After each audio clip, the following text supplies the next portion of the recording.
அனைவருக்கும் வணக்கம். நம்ம வீட்டில் தீபம் நாம் தினமும் ஏற்றினா கூட சில பேருக்கு இந்த சந்தேகங்கள் அப்படின்னு இருக்கதாங்க செய்யுது. இந்த தீபத்தை நம்ம வீட்டில் ஏற்றலாமா?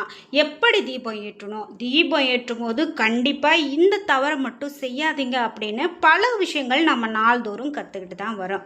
அந்த வகையில் நாம் தெய்வத்துக்கு தீபம் ஏற்றும் போது இந்த மாதிரியான வழிமுறைகள்லாம் கடைப்பிடிக்கிறது ரொம்ப நல்லது அப்படின்னு சொல்கிறாங்க. அதே போல் என்னெல்லாம் செய்யக்கூடாது, இது எல்லாமே நான் இந்த வீடியோவில் சொல்லியிருக்கேன். ஸ்கிப் பண்ணாமல் பாருங்கள்.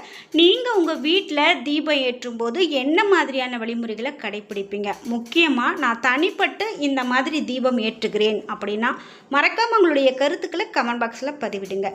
நீங்கள் இன்னும் உற்சாகம் டிவி சேனலை சப்ஸ்கிரைப் பண்ணாமல் இருந்தால் சப்ஸ்கிரைப் பண்ணிக்கோங்க. கூடவே இருக்க பெல் ஐக்கானை மறக்காமல் கிளிக் பண்ணிடுங்க. வாங்க வீடியோக்குள்ளே போகலாம். வீடியோக்குள்ளே போகிறதுக்கு முன்னாடி மகாலட்சுமி தாயே போற்றி என்ற வாசகத்தை கமெண்ட் பாக்ஸில் பதிவிட்டுட்டு வீடியோவை ஸ்கிப் பண்ணாமல் பாருங்கள். நீங்கள் இன்னும் சப்ஸ்கிரைப் பண்ணாமல் இருந்தால் சப்ஸ்கிரைப் பண்ணிக்கோங்க. குறிப்பாக ஒவ்வொரு வீட்லேயுமே ஒவ்வொரு பிரச்சனை நமக்கு இருந்துக்கிட்டு தாங்க இருக்குது. ஒரு சிலருக்கு கடன் பிரச்சனை அதிகமாக இருக்கும். இந்த கடன் அப்படின்னு பார்க்கும்போது சிறிய அளவில் தான் வாங்கியிருப்பாங்க. ஆனால் எதிர்பாரா விதமாக அந்த கடன் பெருசாக வளர்ந்து நிற்கும். இந்த கடன் பிரச்சனையிலேருந்து நம்ம எப்படி தப்பிக்கணும் அப்படிங்கிற வழி தெரியாமல் முழிச்சிட்ருப்பாங்க. நமக்கு ஒரு கெட்ட நேரம் நடக்குது அல்லது ஏதோ ஒரு தோஷம் இருக்குது அப்படிங்கும் போது இந்த மாதிரியான பிரச்சனையில் போய் மாட்டுவோம். இதிலேருந்து நம்ம எப்படி வெளியில் வரணும் அப்படின்னு பார்த்தீங்கன்னா, இந்த வீடியோவுக்கு கீழே டிஸ்கிரிப்ஷனில் வராகியம்மன் ஜோதிட நிலையத்தின் தொலைபேசி எண் கொடுத்துருக்கேன். அந்த எண்ணுக்கு தொடர்பு கொண்டு பேசி பாருங்கள். கண்டிப்பாக உங்களுக்கு கடன் பிரச்சனைகள் அனைத்தும் தீர்வதற்கான வழி சொல்லுவாங்க.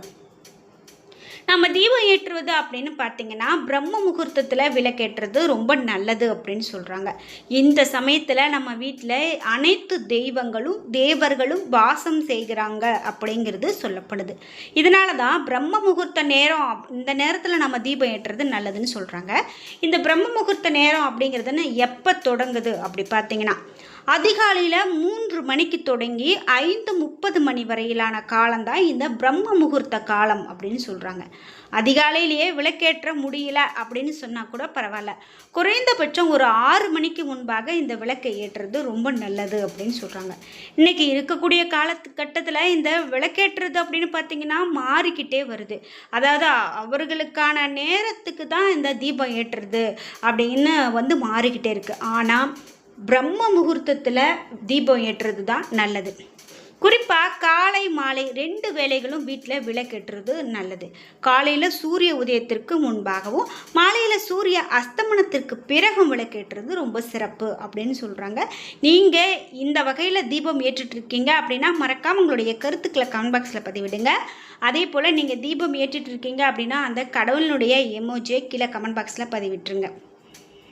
குறிப்பாக ஒரு முகம் நற்பலன்களை மத்தியமமாக தரக்கூடிய இருமுகம், குடும்ப ஒற்றுமை 3 முகம், புத்திரர்கள் தொடர்பான இன்பங்களை பெறுவதற்கு தரக்கூடிய 4 முகம், அஷ்டலட்சுமியினுடைய அருளோடு சர்வ நலன்களையும் தரக்கூடிய 5 முகம், வீட்டில் செல்வம் எப்போதும் செழித்து கொண்டே இருக்கும் இந்த மாதிரி நம்ம தீபம் ஏற்றும் போது அப்படின்னு சொல்கிறாங்க. அதே போல் எத்தனை விளக்குகளை ஏற்றலாம் அப்படின்னு பார்த்தீங்கன்னா, செல்வ வளங்கள் சேர 5 முக விளக்கு ஏற்றுவது நல்லது அப்படின்னு சொல்கிறாங்க. குத்து விளக்கு ஏற்றினா போதுமா அப்படிங்கிற சந்தேகம் பலருக்கும் இருக்கும். குத்து விளக்கு ஏற்றும் போது ஒரு விளக்காக ஏற்ற முடியாதுங்க. அதனால் 2 விளக்காக ஏற்றுவது தான் நல்லது. அதனால தான் அது 10 தீபங்கள் என கணக்கிலிடப்பட்டு அப்படி ஏற்றுவது தவறில்லை அப்படின்னு சொல்கிறாங்க. காமாட்சி விளக்கு, அகல் விளக்கு ஒரு குறிப்பிட்ட தெய்வத்திற்கான விளக்கு.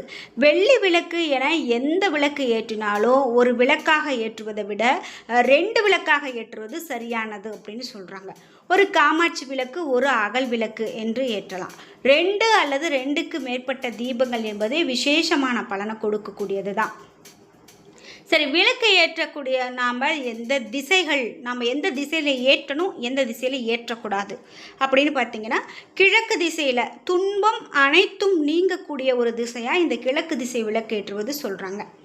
அதே போல் இந்த மேற்கு திசையில் விளக்கேற்றும் போது கடன்களையும் தோஷங்களையும் நீக்கக்கூடியது அப்படின்னு சொல்லலாம். வடக்கு திசையில் தீபம் ஏற்றுவதால் செல்வம், ஞானம், அறிவு ஆகியவற்றை வளர்க்கக்கூடியது அப்படின்னு சொல்கிறாங்க. சரி, தெற்கு திசை தெற்கு திசை நோக்கி தீபம் ஏற்றக்கூடாது. அது எதிர்மறையானது, அதாவது கெடுதலுக்கான ஒரு இதாகவே சொல்கிறாங்க. கெட்டது நடக்கும்போது தெற்கு திசையில் தீபம் ஏற்றுவாங்க. அதனால் நம்ம தெற்கு திசையில் நம்ம வீடுகளில் ஏற்றக்கூடாது. இதுபோல் நாம் விளக்குகளை ஏற்ற பயன்படுத்தக்கூடிய திரிகள் அப்படிங்கிறது ரொம்ப முக்கியங்க. அதாவது பஞ்சு திரி தானே, இதில் போய் நம்ம என்ன புதுசாக சொல்ல போகிறோம் அப்படின்னு கேட்டிங்கன்னா, சகல நன்மைகளையும் தரக்கூடியது பஞ்சு திரி. குடும்ப ஒற்றுமை மங்களம் தரக்கூடியது இந்த பஞ்சு திரி. அதில் முக்கியமாக வெள்ளை துணி திரி எல்லா வகையான நற்பலன்களையும் தர்ம பலன்களையும் தரக்கூடியது இந்த வெள்ளை துணி அப்படின்னு சொல்லலாம். அதனால் இந்த வெள்ளை துணி திரி ஏற்றலாம். மஞ்சள் துணி திரி அம்பாளினுடைய கருணையோடு மன தைரியத்தை தரக்கூடியது இந்த திரி அப்படின்னு சொல்லப்படுது. சரி, அடுத்ததாக சிகப்பு நிற துணி. இந்த சிகப்பு நிற துணியால் செய்யப்பட்ட திரி இது நாட்பட்ட அல்லது தடைப்பட்ட திருமணங்களை கூட நடத்தி வைக்கும். செவ்வாய் தோஷம் நீங்க, முருகனுடைய அருள் கிடைக்க, குழந்தை பாகியம் கிடைக்க செய்யக்கூடியது ரொம்பவே நல்லது. அதே போல் வாழைத்தண்டு திரி கேள்விப்பட்டிருப்பீங்க. புத்திர பாகியம் உண்டாக்கக்கூடியது இந்த வாழைத்தண்டு திரி. முக்கியமாக தெய்வ குற்றத்தை நீக்கக்கூடியதாகவும், முன்னோர்களுடைய சாபம் நீங்க, தீய சக்திகள் நெருங்காமல் இருக்க பாதுகாக்கக்கூடியதாகவும், தாமரை தண்டு திரி செல்வ வளத்தை நமக்கு பெருக்குவதோடு முன்ஜென்ம பாவங்களையும் வினைகளையும் நீக்க வல்லது, நன்மை தரக்கூடியது அப்படின்னு சொல்லலாம். திரிகளை வீட்டிலேயே தயாரிக்கலாமா அப்படின்னு கேட்டால், விசேஷ பூஜைகளுக்காக வண்ணத்திரிகளை பயன்படுத்தக்கூடிய அந்த நிற துணியை பன்னீரில் நனைத்து காய வைத்து அதை திரி வடிவில் திரித்து விளக்கு ஏற்றலாம். குறிப்பிட்ட வேண்டுதல் உள்ளவங்க அதற்கு உரிய நிறத்திரிகளை பயன்படுத்தலாம். மற்றவங்க வெள்ளை நிறத்திரிகளை பயன்படுத்தி விளக்கு ஏற்றலாம். எந்த விளக்கு என்னென்ன பயன்படுத்தலாம், என்னென்ன பலன்கள் அப்படின்னு பார்த்தீங்கன்னா, மண் விளக்கு அதாவது அகல் விளக்கு ஏற்றும் போது சகலவிதமான நன்மைகளையும் பெற்று தரக்கூடிய நமக்கு நல்ல விஷயங்கள் நிறைய இருக்குது. அதே போல் வெண்கல விளக்கு தோஷத்தை போக்கி ஆரோக்கியத்தை மேம்படுத்தக்கூடியது. செம்பு விளக்கு ஏற்றும் போது மனதில் அமைதியும் வீட்டில் அமைதியான சூழலையும் ஏற்படுத்தும். பித்தளை விளக்கு, இந்த பித்தளை விளக்கு ஏற்றும் போது குடும்ப ஒற்றுமை இவையெல்லாம் நமக்கு கிடைக்கும்.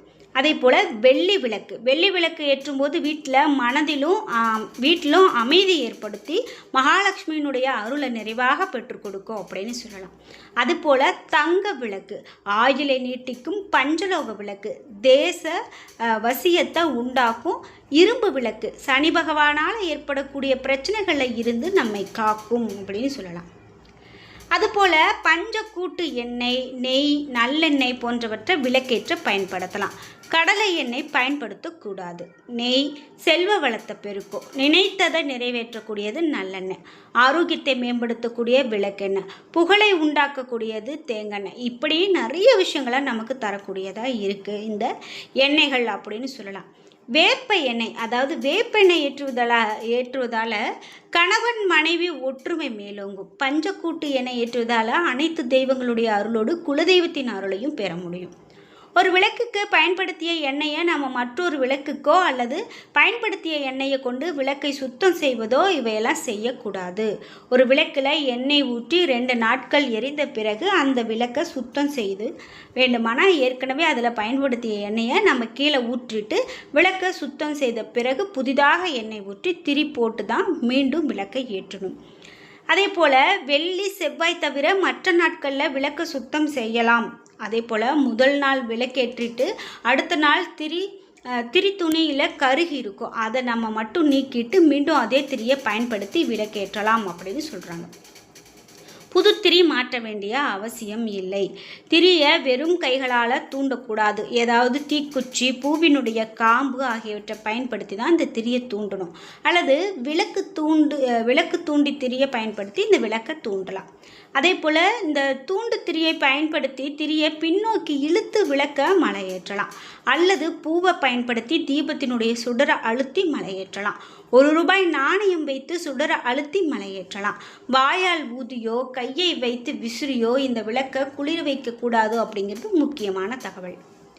என்ன நண்பர்களே, இன்னைக்கு வீடியோவில் தீபத்தை நம்ம ஏற்றும்போது என்னெல்லாம் கடைபிடிக்கணும் அப்படின்னு தெரிஞ்சுக்கிட்டோம். வீடியோ கண்டிப்பாக உங்களுக்கு ரொம்ப பயனுள்ளதாக இருந்திருக்கும். வீடியோ உங்களுக்கு பிடிச்சிருந்தா லைக் பண்ணுங்கள், ஷேர் பண்ணுங்கள், கமெண்ட் பண்ணுங்கள். நீங்கள் இன்னும் உற்சாகம் டிவி சேனலை சப்ஸ்கிரைப் பண்ணாமல் இருந்தால் சப்ஸ்கிரைப் பண்ணிக்கோங்க. கூடவே இருக்க பெல் ஐக்கானை மறக்காமல் கிளிக் பண்ணிடுங்க. நன்றி வியூவர்ஸ்.